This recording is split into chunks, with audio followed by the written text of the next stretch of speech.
오늘 본문의 말씀으로 빌립보서 강의 두 번째 말씀입니다. 복음의 진보라는 제목으로 말씀의 은혜를 함께 나누겠습니다. 루벤 토레이라고 하는 중국 선교사가 있었습니다.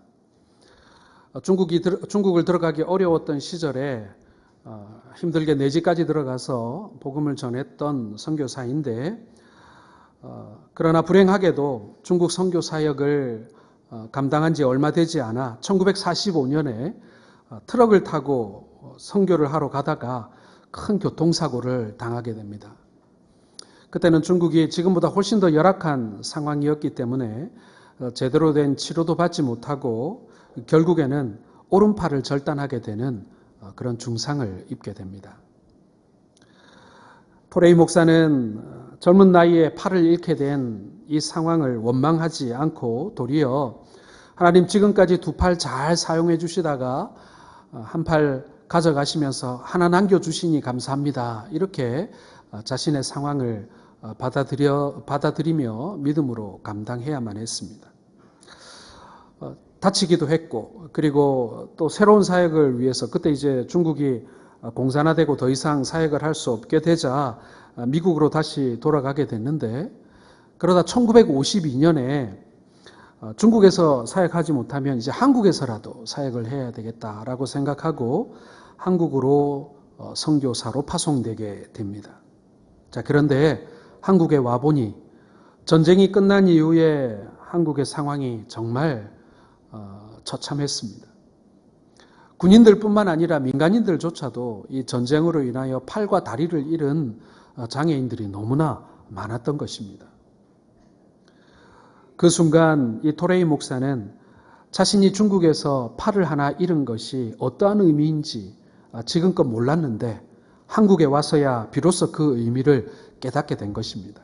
하나님께서 이 한국 전쟁 이후에 이 한국을 선교하기 위해서 나의 한 팔을 가져가셨구나. 나를 장애인으로 만드셨구나.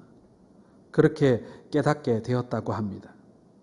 자신은 팔이 없는 사람들의 괴로움과 불편함을 이해할 수 있었고 그들의 마음을 어루만져 줄 수 있었던 것입니다. 토레이 목사님은 한국에서 의수와 의족을 만드는 기술을 익혀서 재활센터를 세우고 팔다리를 잃은 사람들, 군인들과 또 어린아이들에게 이 팔과 다리를 만들어주는 사역을 시작하게 되는 것입니다.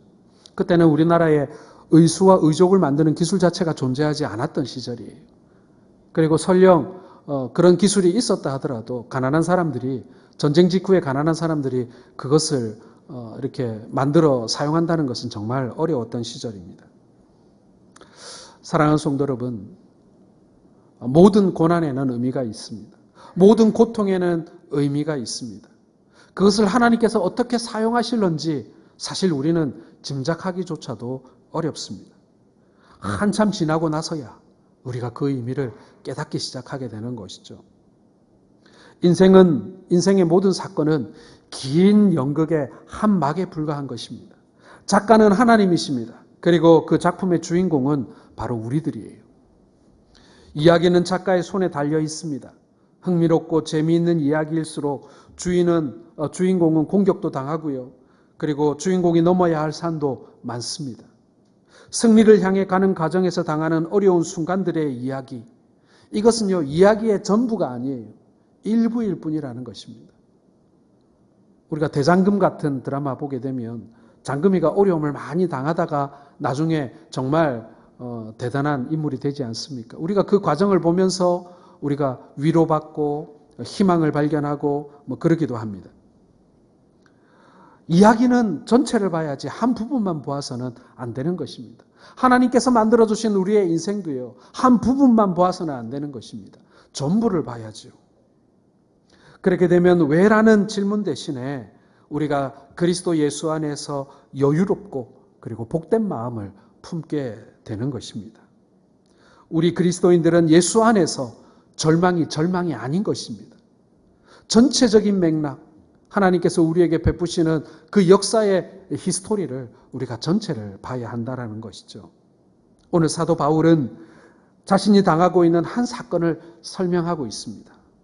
자, 12절에 보시면 형제들아 내가 당한 일이 도리어 복음 전파의 진전이 된 줄을 너희가 알기를 원하노라. 이렇게 고백합니다. 사도 바울은 자신의 형편을 이야기하고 있어요. 지금 어떤 형편입니까? 감옥에 갇혀 있잖아요. 감옥에 갇혀 있음으로 인하여 당하는 어려움을 부인하지 않습니다. 그리고 자신을 걱정하고 기도하고 있는 빌립보 성도들에게 이렇게 말하는 거예요. 형제들이여, 여러분이 나를 위해 기도하고 염려하는 것 잘 압니다. 그러나 여러분이 염려하는 그 일이 도리어 복음의 진전을 가져왔습니다. 복음의 진보를 가져왔습니다. 오늘 그렇게 이야기하고 있는 것입니다. 여러분, 이 진전이라는 말은요, 원래 도로를 닦을 때 사용하는 말입니다. 사람이 한 번도 가보지 못한 곳에 새로운 길을 만들 때 이 단어를 사용하는 것입니다. 자, 로마인들에 관한 이야기를 할 때 그들이 닦은 도로에 대해서 얘기 안 할 수가 없어요. 인류 문화 발전에 큰 영향을 미친 것이 바로 이 로마인들의 도로입니다. 이 로마 사람들은 그들이 정복하는 땅에 반드시 돌과 벽돌로 넓고 곧은 신장로를 반드시 만듭니다. 강을 만나면 다리를 놓고 산을 만나면 산을 깎아서 도로를 닦습니다. 그 이유는 로마 군대의 주력인 이 전차가 달릴 수 있는 그런 도로를 만들어 놓았던 것입니다. 도로를 닦으면 닦은 만큼 이 무적의 로마 전차대가 그 지방을 하나씩 점령해 가게 되는 것입니다. 그래서 로마의 영토가 어디까지인가를 알려면 어디까지 길이 났는가를 보면 알 수 있다라고 이야기하곤 합니다. 지금도 여러분 유럽에 가게 되면 이 고속도로 말고 옛날부터 사용하던 그런 우리나라로 말하면 국도 같은 길들이 있습니다. 근데 그 길들이 알고 보면 옛날에 이미 로마 시대 때 만들어진 도로를 기반으로 해서 만들어진 도로가 얼마나 많은지 몰라요. 그래서 저도 자동차로 한번 여행을 해본 적이 있는데 이 나라는 다르고 국경은 달라도 이 로마까지 몇 킬로라는 이정표가 군데군데 많이 있어요. 그 이정표가 달려있는 곳들은 대부분 다 로마 시대 때부터 이 만들어졌던, 지금은 뭐 아스팔트로 바뀌어 있고 다 그렇습니다만은 옛날에 로마 시대 때부터 만들어졌던 도로, 그리고 그때 로마 사람들이 그 돌을 깔아서 벽돌을 깔아서 만들었던 도로를 지금도 그대로 보존해 놓은 곳이 많아요. 그만큼 로마 사람들의 이 길은 굉장히 그 시대에 중요한 마치 혈관과 같은 역할을 했던 것입니다. 지금 사도 바울이 걱정하고 염려하고 있는 빌립보 성도들에게 이렇게 말하는 거예요. 여러분 걱정하지 마세요. 나의 갇힘이, 나의 매임이, 내가 지금 이렇게 된 것이 도리어 복음 전파의 길을 만들었습니다. 진전을 만들었습니다. 로마 사람들이 깔아놓은 그 길과 같은 신장로가 되었습니다. 이렇게 설명하고 있는 것입니다. 자, 그렇다면 여러분, 길이 생겼으니 정복지가 생기겠죠. 새로운 정복지가 어디라고 오늘 본문은 설명하고 있습니까? 이러므로 나의 매임이 그리스도 안에서 모든 시위대 안과 그 밖의 모든 사람에게 나타났다. 지금 사도 바울이 당한 일은 다른 일이 아니라 매임이다라고 되어 있습니다. 매였다, 갇혔다, 이렇게 묶였다, 그런 뜻이죠. 옥에 갇힌 죄수가 되었다는 표현입니다. 빌립보서에는 나의 매임이라고 되어 있습니다만은 같은 옥중 서신인 에베소서에는 뭐라고 되어 있냐면 내가 쇠사슬에 매인 사신이 된 것은 이렇게 되어 있어요. 지금 쇠사슬에 바울이 매여 있다라는 말입니다. 그리고 바울이 매여 있는 곳은 다른 어떤 곳이 아니라 시위대 안이다, 이렇게 설명하고 있죠. 여러분, 2000년 전 이 로마의 시위대가 어떤 곳이었을까요? 황제의 이 궁중에는 황제를 보호하기 위한 경호 부대가 있었습니다. 그 부대가 시위대예요. 이들의 숫자가 적을 때는 9,000명, 많을 때는 13,000명까지 늘어나게 됩니다. 이들은 특별히 로마 정신이 투철한 엘리트들로 선발되어졌습니다. 여러분, 당시의 로마 군대는요, 이 노예 출신이 많았어요.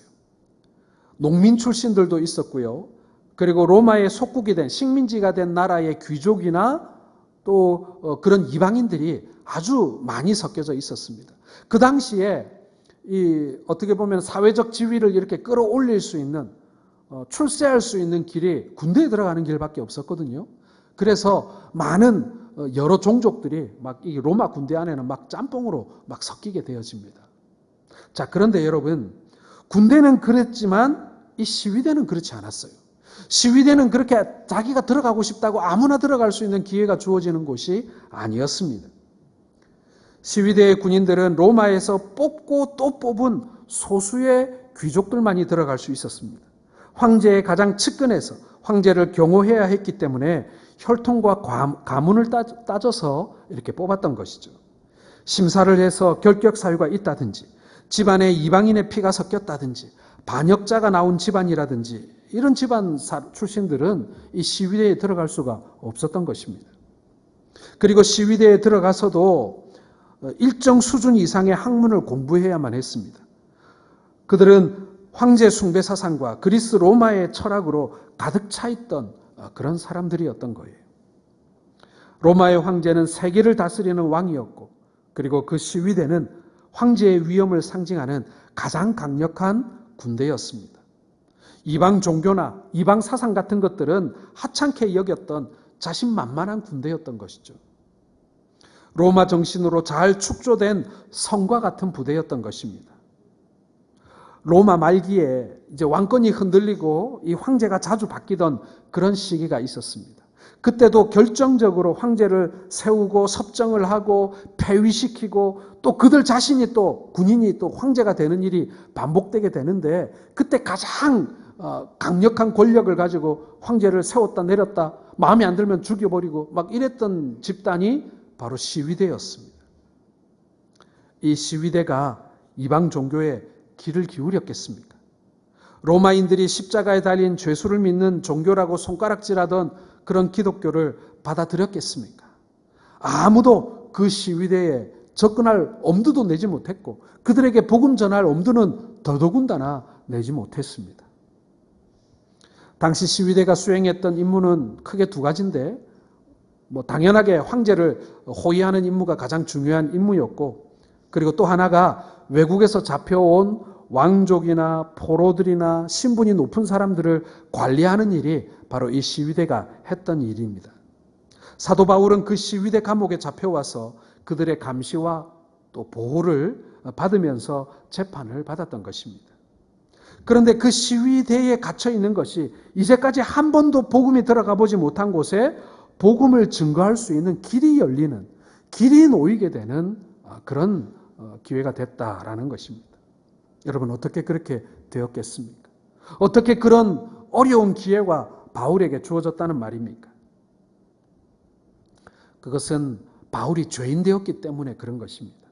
쇠사슬에 바울이 매였다는 것으로 보아서는 이 시위대가 이 죄인들을 굉장히 엄하게 관리했다는 것을 알 수가 있습니다. 포로를 그냥 감옥에 두는 게 아니에요. 양쪽에 간수를 2명 세워서 이 쇠사슬로 바울과 죄인과 연결해 놓았고, 또 2명은 또 문 밖에서 그들을 또 지키는 4인 1조가 되어서 하루 사교대를 했다는 거죠. 그러면 여러분, 몇 명이 이 바울을 관리하는 것입니까? 하루에 16명의 이 시위대 군인들이 이 바울을 관리했던 것입니다. 여러분, 사도 바울이 어떤 사람입니까? 사도행전 21장에 보면요, 바울이 예루살렘 성전에 들어갈 때 유대인들이 바울을 죽이려고 합니다. 그들의 손에 이끌려서 성 밖으로 끌려나가 수많은 사람들의 손에 얻어맞고 이제 죽을 시간이 된 거예요. 자, 그때 로마의 천부장이 바울을 살려줍니다. 이 바울이 로마 시민권자였기 때문에 이 로마인은 정당한 재판 없이 함부로 죽일 수가 없었어요. 그리고 로마 군대는 그런 로마 시민을 보호해야 할 의무가 있었습니다. 그러니 이 로마 군대의 천부장이 바울을 보호해서 정당한 재판을 받도록 해야 할 의무가 있었던 거예요.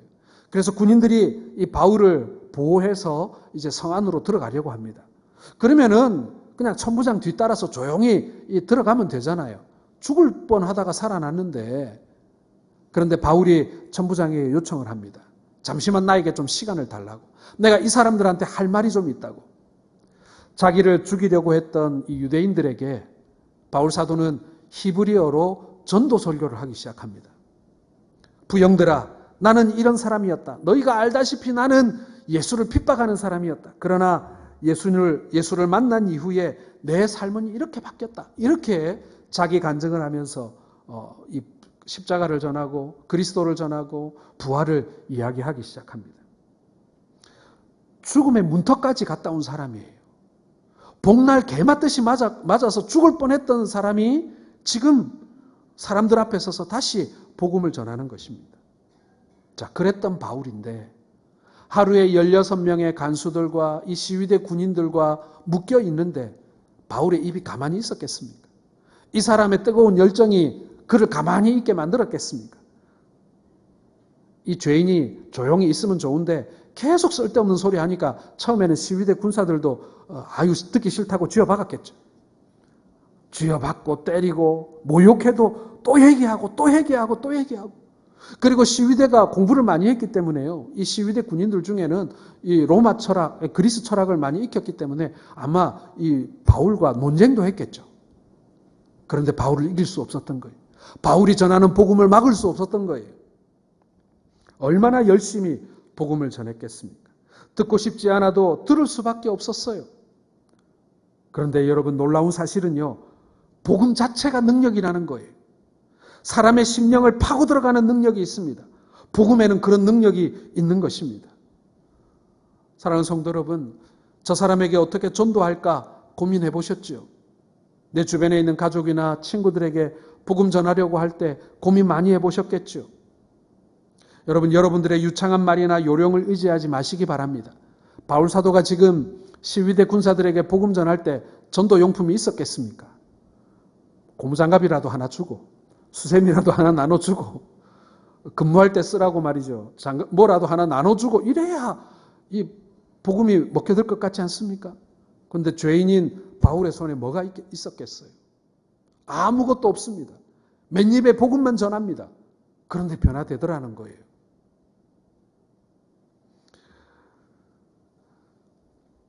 아무리 친분이 있고 절친한 사이라도 교회 가자는 말만 나오면 정색하는 사람들이 있습니다. 우리가 그게 무서워서 복음 전하는데 주저주저 하잖아요. 사단이 그렇게 역사하는 것입니다. 적절한 접촉을 하고 그 다음에는 복음을 여러분 담대히 전하시기 바랍니다. 복음에는 우리가 깨닫지 못하는 놀라운 신비한 능력이 있는 거예요. 성령께서 어떻게 역사하실지 몰라요. 복음은 심령을 후벼 파는 침투력이 있고 폭발력이 있습니다. 그 안에서 터져요. 제가 여러분 군대에 있을 때 이 포병부대에서 포병부대 의무대에서 제가 근무를 했었는데요. 155mm 곡사포를 쏘는 그런 부대였어요. 이 포탄도 엄청 무거워요. 막 혼자 들기 어렵습니다. 그런데 이게 터지면요. 어마어마합니다. 자, 그런데 이 포탄도 무거워요. 그래서 이 떨어뜨리거나 이러면은 발목 그냥 절단 나가는 거예요. 그런데 그 포탄이 위력적이고 무겁고 이러니까 이걸 확 집어 던지면서 스치면 중상이요 맞으면 사망이라 이러면서 여러분 포탄을 집어 던져서 사용합니까? 아니죠. 대포에 넣어가지고 빵 쏘는 거예요. 그러면 그게 수십 킬로를 날아가지고 터지면요. 여러분 포탄이 터지면 동그랗게 터지는 게 아니에요. 이렇게 비스듬히 날아가기 때문에 부채살 모양으로 터지는데요. 100m 안에 있는 사람은 다 죽는 거예요. 150m 안에 있는 사람은 중상이에요. 그게 여러분 폭발력이에요. 여러분 우리가 가지고 있는 복음은요. 폭발력이 있는 거예요. 그냥 우리가 유창한 말로 잘 설득하고 선물이라도 듬뿍 줘가지고 이렇게 전해야 이 복음이 그나마 좀 전달되어지고 사람들이 듣고 그거 아니에요, 여러분. 복음 그 자체가 폭발력을 가지고 있는 거예요. 우리는 몰라요. 우리는 그냥 쏠 뿐이에요. 그러나 그 복음의 포탄이 그들의 심령 안에 들어가서 터질 때는요. 이게 감당할 수 없는 폭발력으로 터지는 거예요. 그런데 여러분 이게 시한폭탄이라는 점을 잘 기억하세요. 당장에 빵 쏘면 빵 터트리면 얼마나 좋겠어요. 내가 복음만 전하면 사람들이 다 듣고 뒤집어지면 얼마나 좋겠어요. 그런데 안 그러는 거예요. 그런데 여러분 그게 불발탄이라서 그런 게 아니라는 거예요. 그들의 심령에 이 포탄이 터지면요. 하나님께서 정하신 때, 하나님께서 정하신 사건이 일어난 그때 이 복음이 놀랍도록 터지는 거예요. 그래서 그들의 삶이 뒤집어지는 거예요. 변화되는 거예요. 우리는 그저 씨앗을 뿌릴 뿐인 거예요. 그들의 심령 가운데 이 포탄을 쏠 뿐이에요. 사랑하는 성도 여러분, 복음의 능력을 믿으시길 바랍니다. 복음의 폭발력을 믿으시길 바랍니다. 우리가 들고 있는 이 포탄은요, 이 복음이라는 것은요, 무능하지 않아요. 우리가 언제부터 전도가 무슨 소용이 있으며, 그리고 그 말로 전하는 복음이 무슨 소용이 있겠나, 우리 스스로 좀 패배감이 있는 것 같아요. 그러나 그렇지 않습니다, 여러분. 전하는 우리에게 능력이 있는 것이 아니라 그 복음의 주인공 되신 우리 주님이 능력이 있으신 거예요. 그래서 그 복음이 능력이 있는 것입니다. 이 복음이 CVD 안에 빵 떨어졌어요. 사람들에게 구원의 영광을 보여주기 시작합니다. CVD가 새로운 복음의 영지가 되었어요. 누구도 들어갈 수 없을 것 같던 그 초롱성과 같은 CVD가 와르르 무너진 것입니다. 한 번도 들어가 보지 못했던 복음이 쇠사슬에 매인 바울을 통해 그곳에 들어가게 되는 것입니다. 여러분, 그리고 그것으로 끝나는 게 아니에요. 그 밖에 모든 사람에게 복음이 드러났다. 성경은 이렇게 기록하고 있습니다. 그런데 여러분, 그 밖에 모든 사람이 과연 누굴까요? CVD 사람들 말고 그 밖에 모든 사람이 또 누굴까요? 여러분, 이 말씀은요, 공적으로 모든 사람에게 복음이 선포되었다라는 뜻입니다. 그 밖에 모든 사람은요, 황제를 비롯한 로마의 고위 권력자들을 말하는 거예요. 사도 바울은 인류 역사상 최초로 예수라는 사람 때문에 재판을 받은 첫 번째 사람이었습니다. 그래서 로마의 최고 법정인 원로원, 그곳에서 바울이 재판을 받게 된 거예요. 바울이 재판을 받기 전에 이 예수라는 인물에 대해서 이 원로원이 연구해야만 했습니다. 바울이 재판을 받는 2년여 동안 예수님의 출생부터 시작해서 부활 사건에 이르기까지 모든 행적이 로마 원로원의 명령에 의해서 조사되고 연구되고 분석되어졌다는 것이죠. 바울이 로마에 오기 전에 로마의 분봉왕 아그리빠 앞에서 바울이 이렇게 얘기합니다. 말이 많으나 적으나 내가 쇠사슬에 매인 것 외에는 여러분 모두가 나처럼 되기를 원합니다. 로마 황제도 나처럼 되기를 원하고 아그리빠 왕 당신도 나처럼 되기를 원한다라고 얘기했다가 정신병자 취급받죠. 가이사랴에서 힘차게 복음을 전했던 바울이 로마 법정에서 어떻게 했습니까? 물 만난 고기처럼 열심히 복음을 전했던 것입니다. 여러분, 로마 원로원이 어떤 곳입니까? 로마 제국을 움직이는 최고의 권력자들이 모인 것입니다. 그런 사람을 집집마다 찾아다녔다면 어땠을까요? 누가 만나 주기나 했겠습니까? 그 집 문턱도 못 넘었을 거예요. 그런데 그런 권력자들을 한 곳에 모아놓고 무려 2년에 걸쳐서 그들에게 복음을 전할 수 있었다. 여러분, 이것은요, 바울이 쇠사슬에 묶이지 않고서는 일어날 수 없는 일인 거예요. 놀라운 반전의 역사인 것입니다. 바울이 재판을 받고 피고가 되었기 때문에 가능한 일인 것입니다. 여러분, 얼마나 아이러니컬한 일입니까? 이제 로마는 복음을 숨길 수가 없게 되었어요. 로마 제국 전체가 복음에 노출된 것입니다. 우리 안에 살아 역사하시는 예수 그리스도가 그 법정에서 증거되었을 뿐만 아니라 로마의 최고 권력자들에게, 로마 황제에게, 그리고 로마 전역에 이 복음의 소식이 전파되기 시작한 것입니다. 그전에는 신문에 한 줄 글 한 번 안 올라가다가 이제는 일면에 대사특필되기 시작한 것입니다. 사도 바울이 나의 당한 일 때문에 걱정하고 염려하고 근심하지 말라고 말합니다. 이 일이 도리어 복음의 새로운 영지를 만들었고 이제 그곳까지 아무도 상상하지 못했던 절벽 같은 성 황제의 호위부대였던 시위대뿐만이 아니라 그 밖의 모든 사람들, 로마의 원로원과 황제와 모든 권력자들 앞에, 이제 로마 제국 전체 앞에 이 복음이 선포되어졌다. 바울이 오늘 그렇게 승전 소식을 알리고 있는 것입니다. 사랑하는 성도 여러분, 우리 하나님 정말 위대한 분 아니겠습니까? 도무지 가망 없어 보이는 상황 속에서 가장 성공적으로 복음이 전파되게 만든 것입니다. 누구도 생각하지 못했던 창의적인 방법입니다. 획기적인 역전 드라마예요. 사단은 바울을 로마의 감옥에 쳐넣을 때 자기가 이겼다고 생각했을지 몰라요. 그러나 복음은 상황에 매이지 않습니다. 복음은 환경에 제한받지 않습니다. 아무리 못난 사람이 들고 가도 복음은 복음입니다. 쇠고랑을 차고 있는 죄수가 들고 가도 복음은 복음이고요.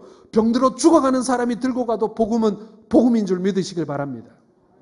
사랑하는 성도 여러분, 환경이 너무 나빠서 내가 서 있는 곳에 있는 쇠사슬이 너무나 많아서 나는 아무것도 할 수 없다고 말하는 분들이 계십니까? 여러분의 환경이 나쁘기로써니 바울의 감옥보다 더 나쁜 환경이겠습니까? 여러분이 바쁘기로써니 바울보다 더 바빴겠습니까? 요즘에 목사님, 장로님들이 모이면 코로나 때문에 걱정을 많이 합니다. 코로나 때문에 전도가 안 된다고. 요즘에도 신문을 보게 되고 뉴스를 보게 되면 이 교회를 중심으로 계속 코로나가 이렇게 전파가 됩니다.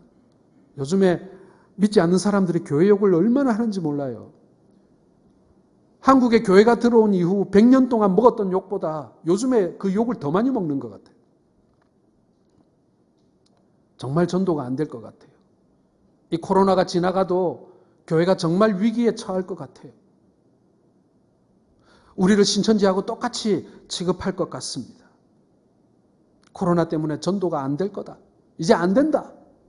그런데 여러분, 아직 안 해봤잖아요. 그렇지 않습니까? 코로나 이후에 전도가 될지 안 될지 안 해봤잖아요. 상황은 나쁩니다. 교회를 올가매고 성도들을 올가매고 있는 쇠사슬은 갈수록 늘어나고 있습니다. 정부도 권력도 복음 전하는데 도움이 안 되는 것 같아요. 도리어 걸림돌인 것 같아요. 사람들이 생각하는 그 교회에 대한 어떤 생각들이 너무나 이렇게 부정적으로 변해버렸어요. 우리의 책임이 더 많죠. 그런데 여러분, 그럼에도 불구하고 이제 복음은 폐기 처분되어야 할 아무런 능력이 없는 그런 것입니까? 바울 사도는 지나가는 개보다도 더 많이 돌을 맞아 죽을 뻔한 적이 수도 없었습니다. 전에 있던 교회에서 제가 전도를 할 때는 주보를 더 많이 찍어가지고 전도지보다 주보를 전도지로 사용을 했었습니다. 이 주보를 나눠주면요, 한 번은 어떤 사람이 제 보는 앞에서 주보를 쫙쫙 찢어버리더라고요. 그걸 보는데 제 심장이 찢어지는 것 같더라고요. 제 가슴이 찢어지는 것 같더라고요. 마음이 찢어지고. 그 찢어진 종이들을 제가 주워 모으는데 얼마나 마음이 아픈지. 그런데 여러분, 복음 때문에 감옥을 갔다고 생각해 보세요. 재판을 받는다고 생각해 보세요. 형을 받는다고 생각해 보세요. 목숨의 위협을 느낀다고 생각해 보세요. 여러분, 얼마나 낙심하겠습니까? 얼마나 속상하겠습니까? 얼마나 억울하겠습니까? 우리가 신천지 취급받는 것도 정말 억울한데, 전도지 찢어지는 것도 정말 억울한데 말입니다. 그런데 여러분, 여러분의 환경을 우리 주님께서 사용하시기에 그것을 맡겨버리시기 바랍니다. 나의 쇠사슬을 주님이 활용하시도록 우리가 내어 맡길 수 있기를 원합니다. 여러분, 이 코로나로 인해서 사람들의 마음이 얼마나 피폐해졌습니까?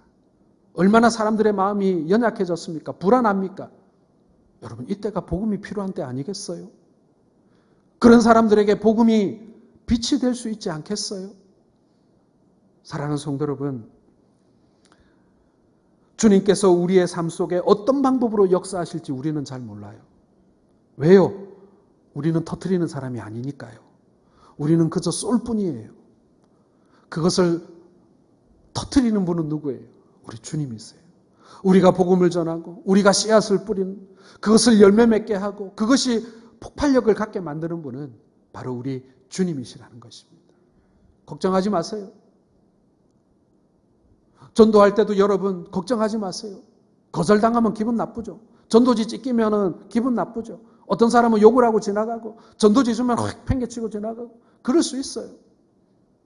그러나 여러분, 그 안에서 역사하시고 그 안에서 터뜨리시고 그 안에서 놀랍도록 일하시는 우리 주님을 신뢰하실 수 있길 바랍니다. 우리 환경 탓하지 맙시다. 오늘 주보에도 나와 있듯이 이제 9월부터 오후 예배를 시작할 거예요. 그런데 여러분, 장로님들이 아무리 당회에서 머리를 싸매고 고민을 해도요, 점심 밥 먹는 데 대해서는 대안이 없는 거예요. 방법이 없어요. 그래서 결론을 낸 게 뭔지 아십니까? 불편을 감수하자예요. 불편을 감수하자. 그래서 제가 이런 제목을 붙여봤어요. 미처 깨닫지 못했던 은혜. 우리가 그 전에 교회에서 쉽게 밥 먹을 때는요, 그게 은혜인지 감사인지 잘 몰랐어요. 그런데 빼앗겨보고 이제 우리가 할 수 없게 되고 잃어버리고 나니까 그게 은혜라는 사실을 우리가 깨닫게 된 것입니다. 여러분, 우리가 불편함을 좀 감내해 봅시다. 우리가 불편하더라도 예수님 십자가의 고난에 우리가 참여하겠다고 말은 하면서도 우리가 집에까지 밥 먹으러 갔다 오고 어떤 분은 좀 굶기도 하시겠죠. 여러분, 우리 그 고난에 우리 참여 못하겠습니까? 우리가 그러한 고난과 불편함 감내하고서라도 우리가 예배를 지키고 하나님의 말씀을 사모하고 주일을 하나님 앞에 거룩하게 우리가 온전하게 드리는 일을 우리가 해봐야 되지 않겠습니까? 우리가 그것도 못한다면, 편리함만을 앞세운다면 우리가 어떻게 그리스도를 위해서 십자가의 길을 갈 수 있다라고 자신 있게 말할 수 있겠습니까? 바울은 쇠사슬에 매여 있으면서도 복음을 전했습니다. 그리고 우리 주님 예수님도 로마 군병의 사슬에 묶여 있었습니다. 그리고 주님은 매이다 못해 십자가에 못 박히시기까지 했습니다. 그때까지 십자가는 패배였습니다. 십자가는 죽음이었고 저주였습니다. 이보다 더 큰 수치가 없었어요. 그러나 여러분, 이제 놀랍게도 우리 주님이 십자가에 달리심으로 십자가의 의미가 바뀝니다. 패배의 상징이 아니라 승리의 상징이 되고, 치욕이 아니라 영광의 상징이 됩니다. 죽음이 아니라 생명의 상징이 됩니다. 우리 주님은 모든 환경과 모든 처지를 넉넉히 이기게 하시는 주님이심을 믿으시길 바랍니다. 그 주님이 바울의 쇠사슬을 붙잡고 계시는 거예요. 주님께서 오늘 바울의 쇠사슬을 사용하고 계시는 거예요. 그가 갇힌 그 감옥을 사용하고 계시는 것이고 그 재판을 사용하고 계시는 거예요. 사랑하는 성도 여러분, 코로나라고 하는 이 쇠사슬을 하나님께서 어떻게 사용하실지 우리가 기대하는 마음이 있어야 되는 거예요. 우리가 여러 가지 억울한 소리를 듣고 그리고 우리가 부당한 대우를 당한다고 생각하십니까? 하나님께서 그것을 어떻게 사용하실지 하나님께 내어 맡깁시다. 하나님께 그것을 올려드립시다. 하나님께서 그것을 처리할 수 있도록 우리 하나님께 맡기기를 원합니다. 이제 이야기 하나를 제가 드리고 말씀을 맺기를 원합니다. 1940년대 후반에 북한의 어느 고등학교에서 있었던 일입니다. 어느 날 아침 갑자기 학교에 비상을 알리는 종소리가 울리고 전교생들이 운동장에 집합하게 됩니다. 선생님들이 운동장에 집합한 모든 학생들의 소지품을 일일이 검사했습니다. 공산주의 체제인 북한에서는 일체의 종교 활동이 금지되어져 있습니다. 그렇기 때문에 불시 검열을 통해서 종교인을 색출해내는 거예요. 소지품 검사에서 2개의 성경책이 발견되었습니다. 그 중에 하나는 남학생의 것이고 또 다른 하나는 여학생의 것이었습니다. 성경책을 소지하고 있던 2 학생은 즉시로 교장실에 불려가 신문을 받게 되었습니다. 겁에 질려있던 남학생은 아무 말도 못하고 벌벌벌 떨고 서 있었고, 그러나 여학생은 완강하게 자신이 기독교인인 사실을 고백을 합니다. 선생님, 저는 기독교인입니다. 성경은 악에 관하여서는 아무것도 우리에게 가르쳐주지 않습니다. 성경이 가르치고 있는 것은 서로 사랑하라는 것입니다. 그러한 가르침이 무슨 잘못입니까? 끝까지 뜻을 굽히지 않고 자신의 신앙을 이 여학생은 고백하는 것입니다. 결국 남학생은 퇴학당하고 여학생은 어딘지 알 수 없는 곳으로 끌려가게 되었습니다. 그러던 어느 날 남학생은 그 여학생이 집으로 돌아왔다는 소식을 듣게 됩니다. 반가운 마음에 그는 여학생의 집으로 달려갔습니다. 그런데 그 학생의 집에 도착해 보니 그 여학생은 싸늘한 시체가 되어 돌아와 있는 것입니다. 가마니에 덮여있는, 땅에 누워져 있는 그 여학생의 손목과 발목은 잘려 있었습니다. 남학생은 심한 부끄러움을 느끼면서 이렇게 고백했습니다. 이 여학생은 용감했다. 그런데 대장부인 나는 어떠했는가? 신앙의 양심에 반하는 어떠한 타협도 하지 않은 이 여학생에 비해서 나는 예수를 부인할 수밖에 없었다. 남학생은 아무도 없는 곳에 가서 무릎을 꿇었습니다. 그리고 눈물로 회개의 기도를 합니다. 하나님, 저를 용서해 주십시오.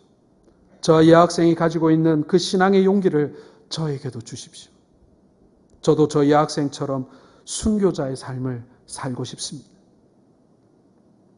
이 남학생은 훗날 북한을 탈출해서 남한으로 오게 되는데 온갖 고생을 하면서 대학을 졸업하고 정부기관에서도 일을 하다가 그 모든 것들을 그만두고 자신의 모든 재산을 다 정리해서 그 북한에서 보았던 그 순교당한 여학생을 생각하며 여자 고등학교를 설립하게 됩니다. 그 학교가 바로 서울에 있는 영광여고예요. 그리고 그 남학생은 그 영광여고를 세운 김정열 선생이라는 분입니다. 여러분, 영광여고 하면 우리 어르신들은 다 기억하실 텐데 옛날에 전국체전이나 국가 행사 있으면 고적대가 아주 유명했죠. 영광여고 고적대가 아주 유명합니다. 그런데 많은 분들이 그 영광여고가 그 순교한 여학생을 기리면서, 북한에서 순교한 그 여학생을 기리면서 세워진 학교라는 사실은 잘 모르시더라고요. 사랑하는 성도 여러분, 이것이 십자가의 믿음입니다. 이것이 우리가 어릴 때부터 배웠던 일사각오의 믿음인 것입니다. 직장일에 매여서, 아이들 뒤치다거리에 매여서 답답해하는 분들이 계십니까? 나는 이래서 전도 못하고, 이래서 기도 못하고, 이래서 주일 못 지킨다고 그렇게 말씀하고 계십니까? 주님께 붙잡아 달라고 간구해 봅시다. 주님께서 나의 이 쇠사슬을 사용해 달라고 우리가 기도해 봅시다. 나로 하여금 낙심하게 만들고, 나로 하여금 신앙의 결단을 하지 못하게 만들고, 나로 하여금 핑계하게 만드는 수많은 이유들, 수많은 쇠사슬들을 우리 주님께 맡기고, 건강 때문에 배운 것이 없어서, 여러분 그것이 문제되지 않는다고 저는 복음 안에서 감히 말씀드리고 싶습니다. 하나님이 사용하시면 지푸라기로도 하늘을 파칠 수 있는 분이 우리 하나님이신 것입니다. 사도 바울의 주인이신 우리 주님은 쇠사슬을 사용하셔서 가장 위대한 복음의 역사를 이루신 분이십니다. 여러분, 하나님 나라에서는 그것이 보잘것없는 게 아니라는 거예요. 어느 선교사들이 훈련받고 있는 선교훈련원을 방문한 적이 있습니다. 선교사들이 파송되기 전에 이 가족들이 모여서 공동생활하면서 훈련받는 곳이었는데, 제가 거기서 아주 인상 깊은 하나를 본 게 어디냐면 싱크대예요. 싱크대에 뭐라고 적혀 있냐면 세계 복음하는 설거지부터라고 적혀 있더라고요. 여러 가정이 함께 훈련을 받다 보니 이 설거지하고 밥하고 청소하는 문제가 사실은 갈등의 원인이 되었던 거예요. 어느 날은 설거지가 많이 나오는 날이 있지 않겠어요? 어느 날은 요리를 했는데 너무 맛이 없는 날이 있지 않겠어요? 어떤 날은 청소를 하기로 한 당번이 청소를 했다고 했는데 안 한 것 같아요. 갈등이 있잖아요. 속상함이 있잖아요. 내가 한 나라를 책임질 선교사인데, 내가 교회에서 그래도 선교사라고 불리면서 파송받는 선교사인데 내가 기껏 지금 설거지나 하고 앉아있고, 그런데 그 작은 것을 들어, 그 보잘것없는 것을 들어 하나님께서 놀라운 일들을 시작하시는 것을 이 선교사들이 깨닫게 된 거예요. 그래서 설거지부터 세계복음화가 시작된다라고 고백하는 거예요. 하나님께서는 충성된 자에게 작은 것에 충성된 자에게 큰 것을 맡기겠다고 하셨죠. 그 말은 뭐냐면 작은 것은 보잘것없고 큰 거는 대단하다, 그런 뜻이 아니에요. 하나님께서는 작은 것들, 남이 하기 싫은 작은 봉사를 통하여 하나님의 위대한 일들을 이루어 가신다라는 뜻이에요. 어제 우리 오남전도회가 교회에 와서 청소도 하고 창구 정리도 했습니다. 식당 청소도 했어요. 남들이 하기 싫어하는 일을 찾아서 한 것입니다. 교회 봉사하다 보면요, 남들이 하고 싶어 하는 일, 줄 서서 하는 일이 있어요. 그리고 또 어떤 일은요, 정말 하기 싫어가지고 봉사자 구하기가 어려운 그런 일도 있어요. 여러분, 하나님께서 다 하고 싶어서 줄 서서 하는 일을 기뻐하실까요? 남들 하기 싫어서 누구도 하지 않으려고 하는 일을 하는 것을 더 기뻐하실까요? 여러분이 하나님 입장이라면 한번 생각해 보세요. 할 사람이 너무 많아서 투표해야 되는 일, 그런 일을 하나님이 더 기뻐하실까요? 아무도 안 하려고 그래가지고 억지로라도 내가 아니면 할 사람이 없어서 하는 일을 하나님 더 기뻐하실까요? 우리 하나님 입장에서 한번 생각해 보시기 바랍니다. 사랑하는 성도 여러분, 우리의 환경을 통해 새로운 역사를 만들어 가시는 분, 그분이 우리 주님이세요. 우리가 생각하는 큰 일과 하나님이 생각하는 큰일은 달라요. 우리가 생각하는 보잘것없는 것과 하나님이 생각하는 보잘것없는 것은 달라요. 우리가 그것을 깨닫지 못하면, 우리가 그것을 보지 못하면 우리는 소경인 거예요. 아버지의 마음을 모르는 사람인 것이죠. 사랑하는 성도 여러분, 복음은 어떻게 진전되는 것입니까? 복음은 어떻게 앞으로 이렇게 발전해 나가는 것입니까? 복음은 어떻게 전파되어져 나가는 것입니까? 우리가 우리의 환경을 탓하지 않고 작은 것이라도 어려운 것이라도 하나님께서 역사하실 때 큰일이 될 줄로 믿고 충성하는 것, 순종하는 것. 여러분, 그것이 복음의 진보를 가져오는 위대한 일이심을 믿으시는 우리 모든 성도 가족들 되시기를 주의 이름으로 축원합니다.